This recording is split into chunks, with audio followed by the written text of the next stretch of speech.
Hello everyone, welcome to kitchen champ. आज हम बनाएंगे सर्दियों के लिए खास पंजीरी और ये पोषक तत्वों से भरपूर है।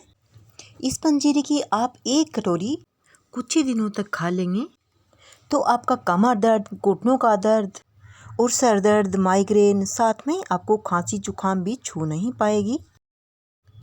और इस पंजीरी को प्रेग्नेंट महिलाएं और न्यू मदर्स भी खा सकती हैं सर्दियों में।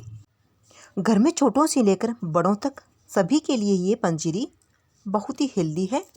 तो चलिए बिना देर किए हुए पंजीरी बनाना शुरू करते हैं। तो अब मैंने यहाँ पर कुछ सामग्री ले ली है। तो अब गैस के ऊपर मैंने एक पैन रख दिया है और 2 चम्मच देसी घी डाल देंगे।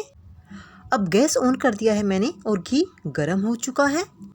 अब डाल देंगे आधा कटोरी गोंद और इसको वजन में नापें तो ये 50 ग्राम गोंद है। और सर्दियों में गोंद खाने के बहुत सारे फ़ायदे होते हैं, तो हमें सर्दियों में गोंद ज़रूर से खाना चाहिए। अब थोड़ा थोड़ा डालते हुए गोंद को फ्राई कर लेंगे और फ्लेम बिल्कुल लो रखेंगे। गोंद फ्राई करने के लिए घी है ना, ये नॉर्मल होना चाहिए, ना ज़्यादा गर्म और ना ज़्यादा ठंडा।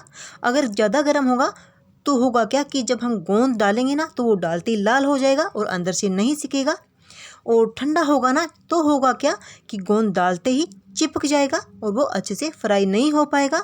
इसलिए नॉर्मल ही घी होना चाहिए हमारा। और गोंद बहुत ही जल्दी से फ्राई हो जाता है, शायद 1 या 1.5 मिनट ही लगती है फ्राई होने में। तो गोंद हमारा फ्राई हो चुका है। जब गोंद फ्राई हो जाता है तो ये फूल जाता है इस तरह से। जब हम मसल करके देखेंगे ना, हल्का सा ठंडा करने के बाद में इस तरह से आप मसलिए, ये अच्छे से टूट जाएगा। तो गोंद की यही पहचान है। मैंने ज़्यादा लाल नहीं किया क्योंकि लो फ्लेम पर सेका है, इसका कलर चेंज नहीं किया है मैंने ज़्यादा। अब हम इसे एक प्लेट पर निकाल लेंगे। तो गोंद मैंने सारा 2 बार करके फ्राई कर लिया है और इसे ठंडा होने के लिए साइड में रख देंगे। अब यहाँ पर डाल देंगे 1 कटोरी मखाने। मखानों में पोषक तत्वों का भंडार होता है और ये हड्डियों को मजबूत और ब्लड शुगर लेवल को कंट्रोल करने में मदद करते हैं। तो मखाने खाने के बहुत सारे फ़ायदे होते हैं। फ्लेम लो रखेंगे और लगातार चलाते हुए इन मखानों को अच्छे से सेक लेंगे। तो मैंने घी नहीं डाला है, ये इसी में ही सीख जाएंगे। थोड़ा बहुत बचा था और ये बिना घी के भी रोस्ट हो जाते हैं। तो बीच में छोड़ना नहीं है इनको, नहीं तो नीचे से जल सकते हैं। लगातार चलाते हुए इन्हें चलाते रहना है। तो अब हम मखानों को चेक करेंगे सीखे हैं क्या नहीं। तो मैंने एक मखाना इस तरह से हल्का सा ठंडा करने के बाद में इस तरह से तोड़ा है, तो ये टूट नहीं रहा है। तो इसका मतलब मखाने हमारे अच्छे से सीखे नहीं हैं। तो थोड़ी सी देर और सेकना है इनको। तो मैंने 1 से 1.5 मिनट तक लिए इनको और सेका है और अब हम फिर से चेक करेंगे। तो हल्का सा ठंडा करने के बाद में इस तरह से मसल करके देखना है। तो ये अच्छे से टूट रहा है। तो मखाने हमारे इसी तरह से टूट जाने चाहिए, चूरा चूरा हो जाना चाहिए। तो मखाने हमारे अच्छे से सीख चुके हैं। अब इनको एक प्लेट में निकाल देंगे। तो मखानों को मैंने एक प्लेट में निकाल दिया है। इनको साइड में रख देंगे और 1 चम्मच घी डाल देंगे। अब 1 कटोरी बादाम डाल देंगे और साथ में डाल देंगे 1 कटोरी काजू। ड्राई फ्रूट्स आप अपने हिसाब से डाल सकते हैं। अब फ्लेम लो रखेंगे और लगातार चलाते हुए इनका हल्का सा कलर चेंज होने तक इनको सिकने देंगे। बादाम में अच्छी मात्रा में प्रोटीन पाया जाता है और बादाम खाने से मेमोरी पावर बढ़ती है। और काजू में सेहत के लिए बेहद ही जरूरी न्यूट्रिएंट्स पाए जाते हैं, इसीलिए काजू का सेवन स्वास्थ्य के लिए बहुत ही लाभकारी है। तो लो फ्लेम पर मैंने इनको 2 से 3 मिनट तक लिए सेक लिया है और इनका हल्का सा कलर भी चेंज हो गया है। इनको सेकने से इनकी नमी भी दूर हो जाएगी और हमारी पंजीरी है ना, वो भी लंबे समय तक चलेगी। अब इनको एक प्लेट के ऊपर निकाल लेंगे। तो काजू बादाम को मैंने एक प्लेट पर निकाल लिया है। अब डाल देंगे 10 से 12 अखरोट और लो फ्लेम पर इनको सेकना है। अखरोट दिल की सेहत के लिए बहुत ही अच्छा होता है और ये साथ में मेटाबॉलिज्म बढ़ाता है और ये डायबिटीज़ पेशेंट के लिए बहुत ही लाभदायक है। तो अखरोट खाने के बहुत सारे फ़ायदे होते हैं। तो ये बहुत ही जल्दी से सीख जाते हैं, शायद 1 मिनट ही लगता है इनको सीखने में। अब इनको एक प्लेट पर निकाल लेंगे। तो अखरोट को भी मैंने निकाल दिया है। अब 1 चम्मच घी डाल देंगे और घी को हल्का सा गर्म होने देंगे। अब आधा कटोरी किशमिश डाल देंगे। घी गर्म होने के बाद में मैंने गैस ऑफ कर दिया है क्योंकि किशमिश बहुत ही जल्दी से फूल जाती हैं। तो गरम गरम घी में ही ये अच्छे से सिक जाएंगी। किशमिश एक एंटीऑक्सीडेंट के रूप में काम करती है और यह ब्लड शुगर और कोलेस्ट्रॉल के लेवल को कम करने में मदद करती है। तो किशमिश खाने के भी बहुत सारे फ़ायदे हैं। तो ये सीख चुके हैं। हल्के से फूलने के बाद में इन्हें एक प्लेट पर निकाल लेंगे। तो अभी एक पैन के अंदर घी बचा हुआ है। अब डाल देंगे आधा कटोरी अलसी के बीज। अलसी के बीजों में फाइबर की अच्छी मात्रा पाई जाती है। तो लोग इसे कब्ज, डायबिटीज, हाई कोलेस्ट्रॉल, हृदय रोग, कैंसर और कई अन्य बीमारियों को रोकने के लिए खाने में इस्तेमाल करते हैं। और ये महिलाओं के लिए तो बहुत ही लाभकारी होती है। तो अलसी के बीज हमारी सेहत के लिए बहुत ही फ़ायदेमंद होते हैं। अब गैस ऑन कर देंगे और इन्हें लगातार चलाते हुए लो फ्लेम पर सेकना है। तो इनको सेकने में ज़्यादा समय नहीं लगता है, ये बहुत ही जल्दी से सीख जाते हैं अलसी के बीज। तो इनको मैंने 1.5 से 2 मिनट तक के लिए सेक लिया है। अब चेक करेंगे। वैसे तो ये बहुत ही सॉफ्ट होते हैं, लेकिन इन्हें सेकना बहुत ही ज़रूरी है। हल्का सा ठंडा होने के बाद में इस बीज को इस तरह से तोड़ करके देखना है। ये आसानी से टूट जाना चाहिए, एकदम से सॉफ्ट हो जाना चाहिए। अब डाल देंगे खरबूजे के बीज। तो ये बहुत ही सॉफ्ट होते हैं, ये कुछ ही सेकंड में सीख कर तैयार हो जाएंगे। तो मैंने अभी गैस ऑफ कर दिया है। अलसी के बीज बहुत ही गर्म है, ये मगज वाले बीज इनके अंदर अच्छे से सीख जाएंगे। मगज के बीज खाने के बहुत सारे फ़ायदे हैं। आपके पास हैं तो डालिए, वरना आप स्किप कर सकते हैं। और ये भी सीख चुके हैं, तो दोनों को मैंने एक प्लेट पर निकाल दिया है। अब 1 चम्मच घी डाल देंगे। अब मैंने फिर से गैस ऑन कर दिया है और घी हमारा गर्म हो चुका है। अब 1 कटोरी ग्रेट किया हुआ नारियल डाल देंगे, जो खोपरा या फिर गट बोलते हैं ना, उसी को मैंने कद्दूकस कर लिया है।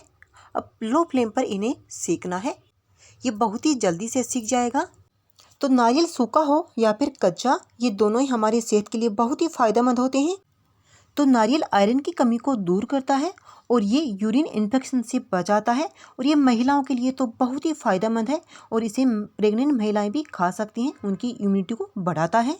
तो आधा मिनट तक के लिए मैंने नारियल को सेक लिया है लो फ्लेम पर। अब इसे साइड में रख देंगे और अब डालेंगे 2 चम्मच घी।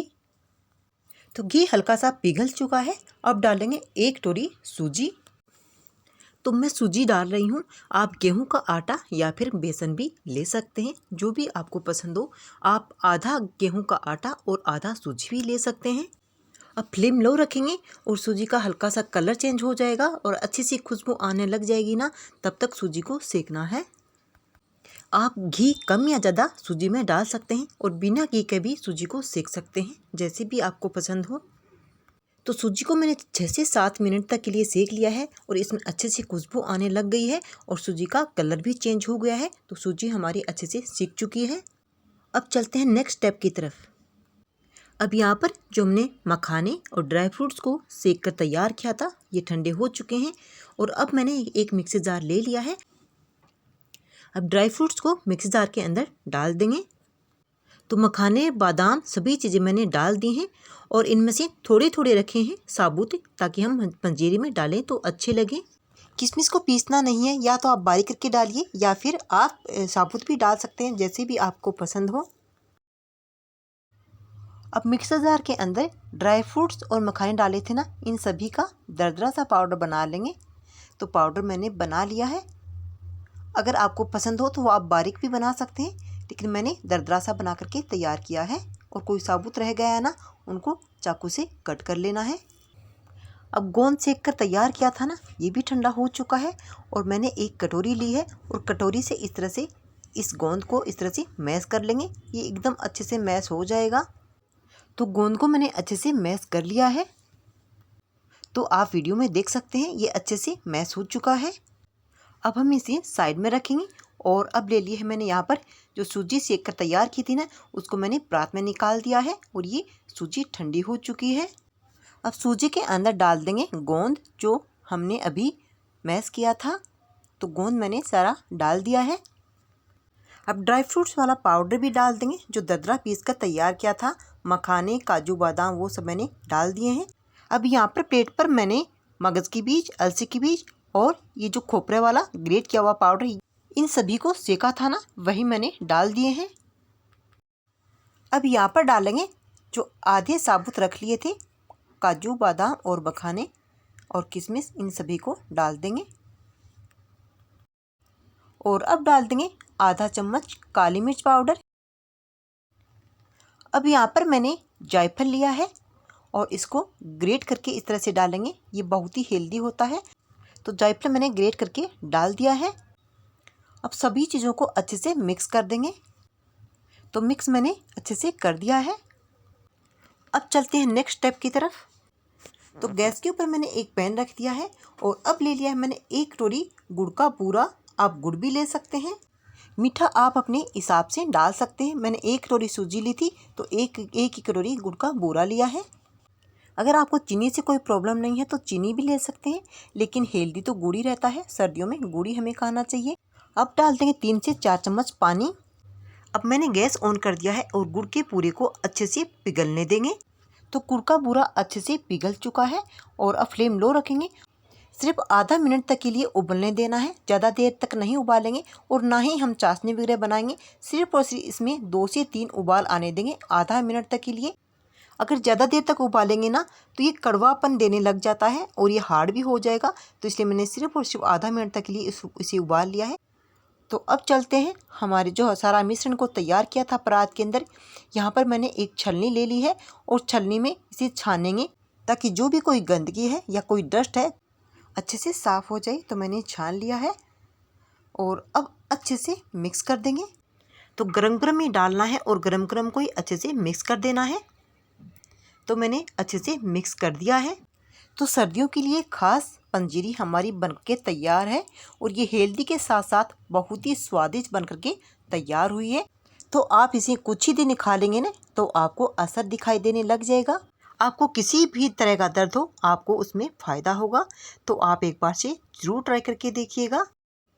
अगर आपको ये पंजीरी की रेसिपी पसंद आई हो तो प्लीज़ वीडियो को लाइक ज़रूर करना और जितना हो सके अपने फैमिली और अपने फ्रेंड्स के साथ शेयर ज़रूर करना और चैनल को सब्सक्राइब करना बिल्कुल भी मत भूलिएगा।